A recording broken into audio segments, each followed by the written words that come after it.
everyone, welcome back. Thank you for joining me for another video. So it was quite interesting to learn about hay fever from the comments of the last video. So many of us suffer, and what is with many of us that just suddenly develop it later on in life? Why? There is no handbook for what happens when you age, but this seems to be quite a common one. I wasn't told of this. Where's my handbook? Like in Beetlejuice when he got the Book of the Dead. There's no one that actually tells you that this is probably, more than likely going to happen to you for no reason whatsoever, other than the fact you're a few years older. Thanks. So I'm going to start the video talking about a rescue mission that has absolutely filled my heart with joy. It has put me in such a good mood, I cannot begin to tell you.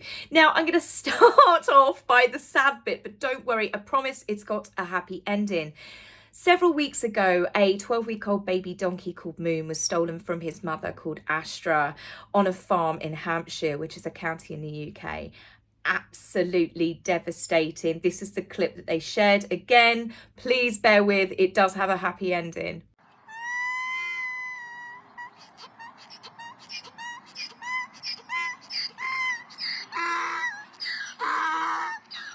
The desperation in her cries for her baby. They said that she wouldn't stop crying. Of course, you know me, I'm like off.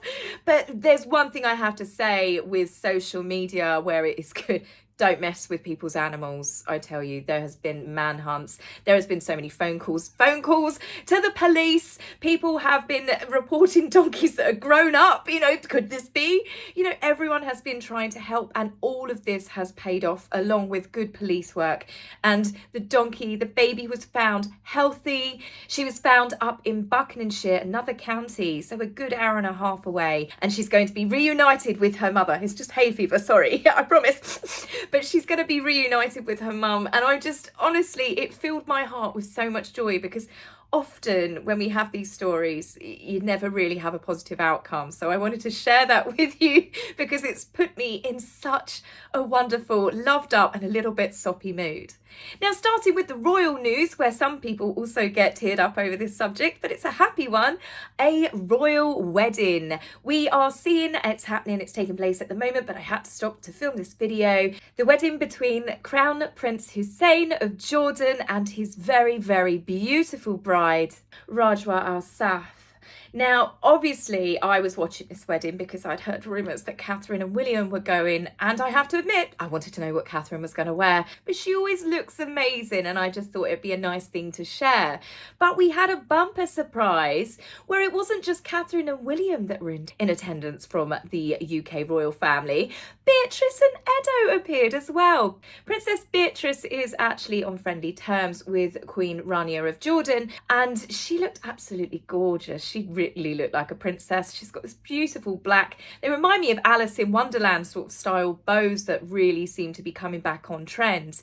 Wearing a beautiful pale blue dress that was embellished with lots of sparkly stuff, she looked like the perfect princess, and I love how Edo has matched his tie to his bride's dress. I really like this couple. I think they're a beautiful couple. I never really liked the amount of naysayers that were against them in the beginning, and I just think there's something very genuine and warm about them as a couple. I've mentioned it in lots of videos. I do hope there is a place in the monarchy as it develops and some of the older royals retire that Charles doesn't overlook Princess Beatrice, because she is incredibly likeable. Now, moving on to Catherine and William. Catherine was wearing a pink El Saab dress. I cannot take credit for finding this out because the sleuths on Twitter, they are like that. I don't know how they do it.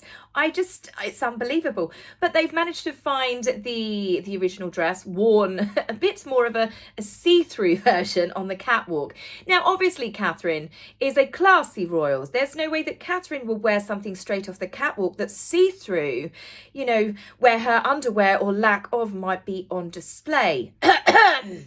Catherine opted to wear this baby pink colour, which we've seen on her recently, and I have to say she looks absolutely breathtaking. The embroidery designs on that dress, just everything about the long sleeves, the high neck, was just perfection. In fact, a lot of the guests that were in attendance, obviously because it's in Jordan as well, it's different dress codes, but the women looked Absolutely immaculate, amazing hair. It wasn't just Catherine with amazing hair. Catherine was a woman in a sea of amazing hair, amazing dresses, beautiful bits of jewellery, and rather dashing and handsome husbands.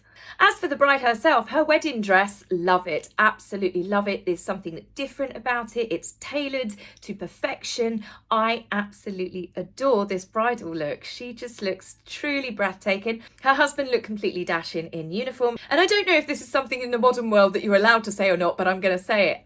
I think those two are going to make some seriously beautiful babies at some point.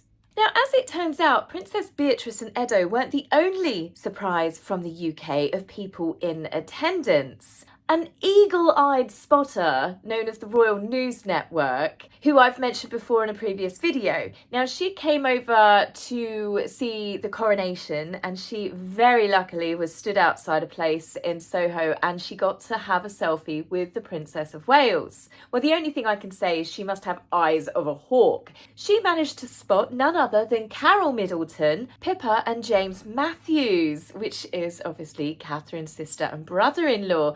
They were also there. I don't know where Michael Middleton was. Perhaps he's back home looking after all of the children. Now, moving on, we have some exciting news from Prince William, where he and the Earthshot Prize are teaming up with YouTube. They are doing a 2-year, hopefully longer, collaboration with everything that surrounds the Earthshot charity. All of the stories, all of the positivity that has come from this award show being launched. And it's not just an award show. This is actual things that are happening, what people are making a difference and helping to repair our planet. The Earthshot Prize will work alongside YouTube as part of a 2-year partnership, producing mini documentaries covering all of the initiatives from winners, from the finalists, the progress that they have made.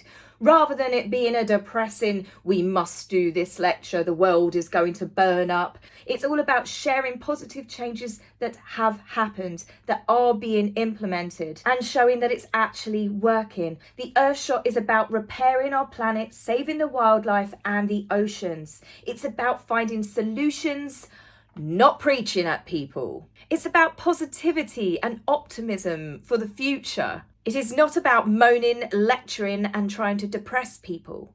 Prince William and the Earthshot Prize will be creating content about other people, promoting real initiatives and achievements of others. It's completely different to the multi-million-pound deal that Harry and Meghan signed with a streaming giant Netflix. Because the only thing that Harry and Meghan, not just with Netflix, with Spotify, with anything that they've done, despite giving the talk, they don't walk the walk. They've talked about how they will be inspiring and sharing and creating, and the only things that we've ever seen, it's magazine interviews about themselves. Meghan's podcast, it was about Meghan, talking about Meghan. Harry's book, obviously being a memoir, I mean, it'd be a bit weird if it was about someone else, but it was all about self-promotion.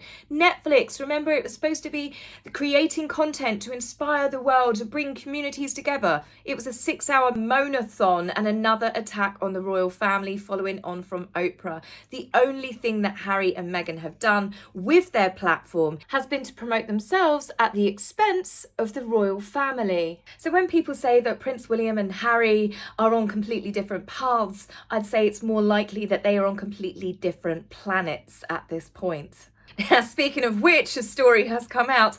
Harry and Meghan are no longer going to be doing interviews, TV appearances, books, podcasts, attacking the royal family. They are done because there is nothing left to say.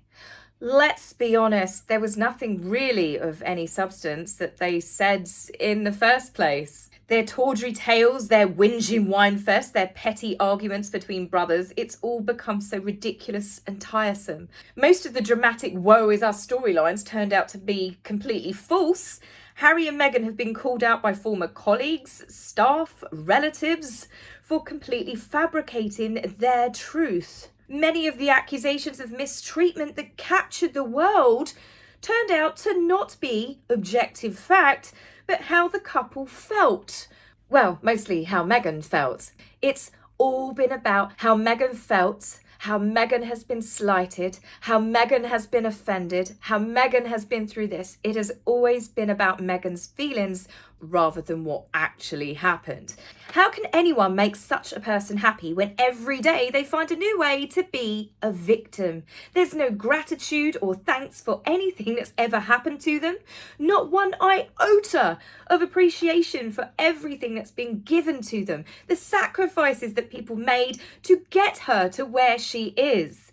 You can't make a person happy that doesn't want to be happy. And I'm sure Harry is already finding that one out for himself. If Harry and Meghan truly had intentions to stop cashing in on the royal family, they wouldn't have taken titles for their children. Meghan's saying that she's not going to cash in on the royal family anymore. They're going to be behind the scenes. They're going to promote on their good works. It's laughable because the latest award that she bought, where she made the appearance in New York, it wasn't Meghan Markle in huge letters across the screen, was it? It was Meghan's title, because that's all they have, the same as they chose the titles for the children. Meghan is hanging on to her association to the royal family like a starving dog would do to a bone. There's no way on this God's earth that Meghan is not going to continue to cash in on her association to being part of the royal family. And here lies the problem. They've burnt their bridges with the royal family. They've alienated the royal family. They are no longer close to anyone in the royal family. They are being kept at arm's length. There are no royal functions. They do not work for the crown. The royal family wants absolutely nothing to do with Meghan, and by the looks of it, Harry as well. So how are they going to merge off being members of the royal family when they're basically excommunicated? The only thing that they can do with their titles and their association to the royal family is to create more drama and more gossip, and that means that they will continue to attack the royal family. I believe it's only because Meghan signed this new PR agency and they've said, you need to dial it down a little bit. You know, it's really not working out for you. Does anyone believe that Harry's actually going to stop attacking his family and blaming them for everything that's gone wrong in his life? The fact that he signed a 3 to 4 book deal with Penguin Publishers. When Spare came out, he said he had 800 pages and it got whittled down to 400, but he's got enough for another book. Do we suddenly think that Harry is going to scrap talking about his family and no doubt bad-mouthing them when he does release a second or third book? What's he going to do? Some sort of self-help guide on how to destruct your life in under 3 years? I mean, he certainly overachieved at that. There's stories going round that Meghan is just hawking around her Duchess title. She's desperately still trying to knock on A-list doors and they're being laughed at. They have got nothing outside of being part of the royal family. And like I said, they're no longer on good terms with them, so all they can do is badmouth the royal family. Harry and Meghan put themselves on the map, the biggest attention that they got when leaving the royal family with their Oprah attack, and they have done little else since. No one outside of their fan base cares about Archewell, what awards that she's buying. They only follow them for the drama. Even Harry talking about his mental well-being plugs that he does. No one cares. No one wasn't tuning into Dr. Gabor Mate and Harry because they wanted to listen to Harry talk about his mental health. They were waiting for him to drop bombs on his family. People weren't listening to Meghan's podcast because they wanted to hear about her life growing up and the more tales that she could spin. They wanted her to continuously make swipes and digs at the royal family. People want the gossip, and they have created their brand on nothing but the gossip. They are one-trick ponies and they have got nothing left to sell. Well, Harry might not, but Meghan does. The DIVORCE. Yes, that one is going to be huge. It will elevate Meghan back onto all of the TV interviews. She will be everywhere. There will be books, there will be magazine covers, there will be fashion shoots. She will be absolutely everywhere again. And the problem is that's the sort of celebrity that Meghan wants, craves, and has grifted for her entire life. The rumours of the couple living completely separate lives seem to be getting louder. There's blinds coming out that Harry is staying in hotels by himself, even since the media reports have covered it and his spokesperson put out a denial. It's that case of protesting too much. There's reports coming out that Meghan's always seen partying in LA. There's no sign of Harry. There is definitely trouble afoot between the pair. The fact that Harry is coming over to the court case to go through potentially a very tough week for him and Meghan is not coming with him, it again shows shows a lack of support that you would expect from a loving wife, from a happy family. The children are not in school where it would matter. She can bring the children over with her. They've got nannies, but she's yet again letting Harry face the world all by himself. Now, Harry is not going to take the fact that this is going to blow up in his face well. It will be for Harry another blame game. He is going to continue to blame the royal family for anything that goes wrong over any of these phone hacking and privacy hacking cases.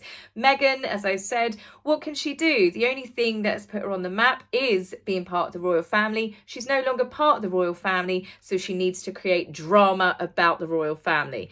The day that Harry and Meghan stop attacking the royal family will be the day I run to my curtains, peer out, and I actually look for a flying pig. So, guys, I don't think I'm going to be back now until the beginning of next week, but I hope you have a wonderful weekend, and I will see you very soon. So take care for now. Bye.